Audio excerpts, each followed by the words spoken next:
What is this?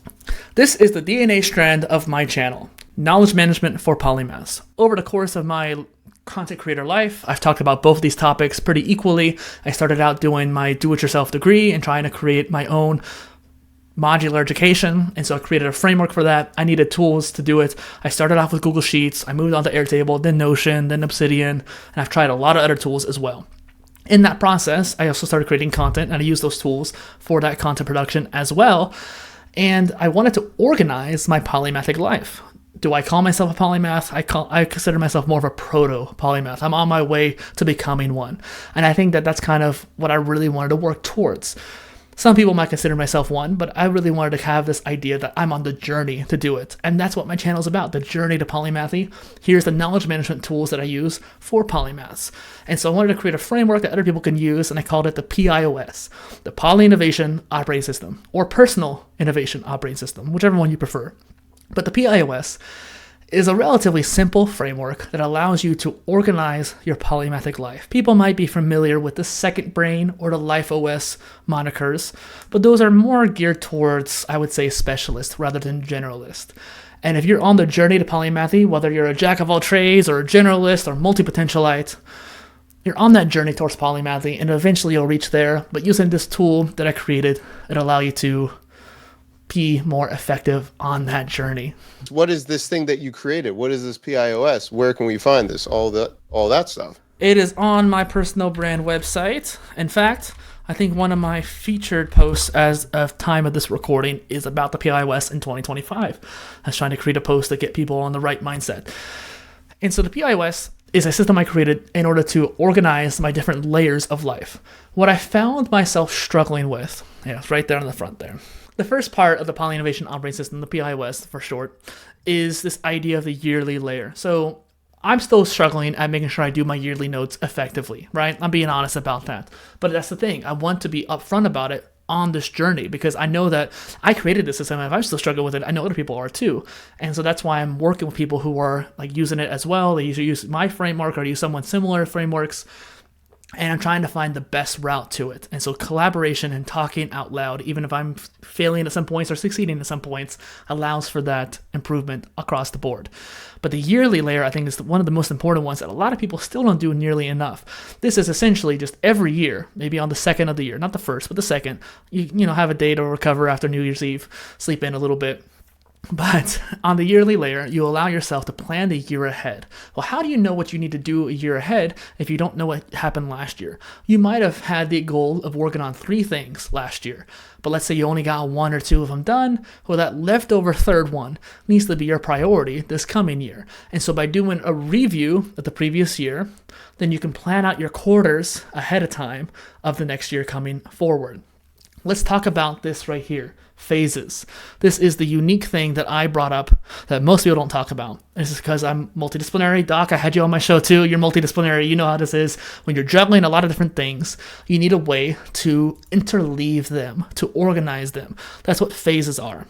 Phases are a way of understanding what your areas of interest or disciplines in your polymathic life are. And so for me, I have swimming. I taught swimming for over a decade, right? That's one of my phases. I have a content brand all about swimming. Poly Tools is one of my phases. It's all about content creation, content creators.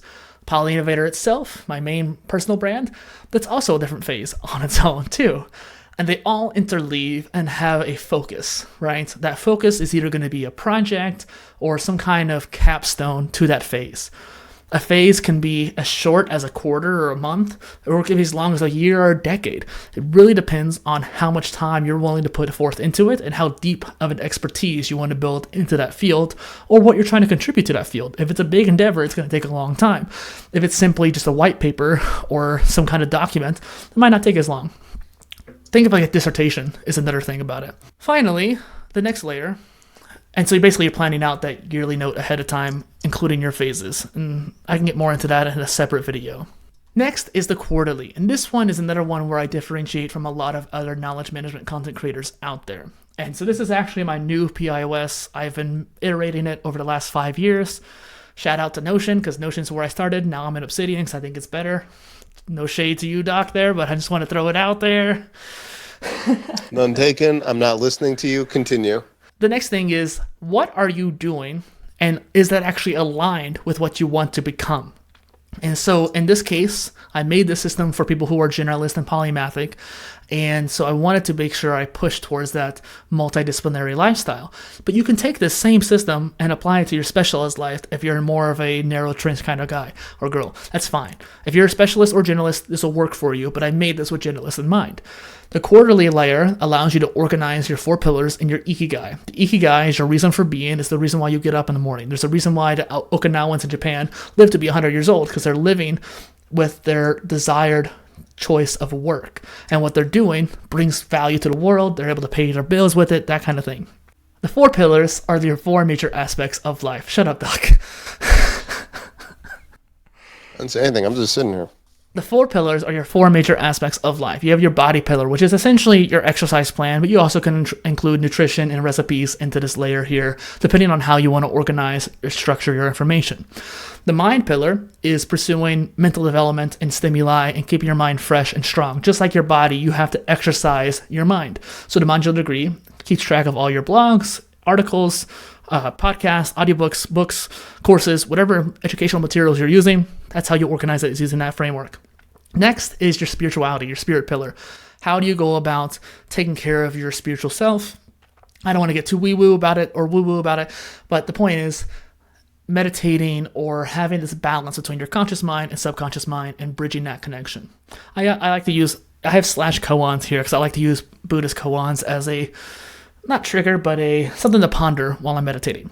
The next layer is emotions, which allows you to keep track of your EQ or emotional quotient, how you view others' emotions or view yourself's emotions. And you can also do a gratitude journal here, because I know a lot of people in the knowledge management world like to do gratitude journals. So the next layer to the PIOS. So we're talking about knowledge management for Polymaths, and this is where it kind of gets more nitty gritty. You start getting into the micro details. My whole deal was that if you're using a knowledge management system, generally you're going to have kind of a couple different layers. You have projects and then tasks, and then maybe you have an other layer on top of it organizing your projects. What I really wanted was to have multiple layers, and that was kind of coming from that same polymathic mindset where I needed to keep track of my projects, but also the tasks and goals, but on top of that, each phases, which are all different areas of discipline that I'm working on. And so that's why I used Notion originally, because it was kind of like Lego, and I could build out whatever system I wanted. And then I took that system and applied it to other tools as well, so I'm able to transfer it. So on this third layer here, the monthly layer, every month you're going to be keeping track of the projects you're working on. Those projects might last more than a month, but that's okay.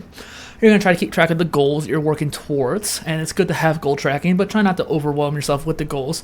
The main thing you really want to anchor to are the tasks, like trying to narrow down, like what are the tasks you need to do to get that job done, either get that goal or project done. The more projects and tasks you get done, the closer you are to finishing a phase. I say finishing, but really a phase can be forever if you wanted it to be. But it would be a good idea to have measurable, smart goals to work towards. The next thing I wanted to mention here is this kind of monthly note. So for me personally, I took after Derek Sivers. He's a really great author and blogger. He has this idea called a now page. So every month you update the now page with what's going on in your professional life or your personal life, and then you just share it with the audience that you have. And I think it's very neat. It allows you to kind of have a little bit of exposure to the people who are following you. Like, here's what I'm struggling with right now personally, or here's the challenges I'm facing professionally. And what I ended up doing was that, like, I started changing it. Like, I took this page. It was an actual page on the site. It wasn't a blog.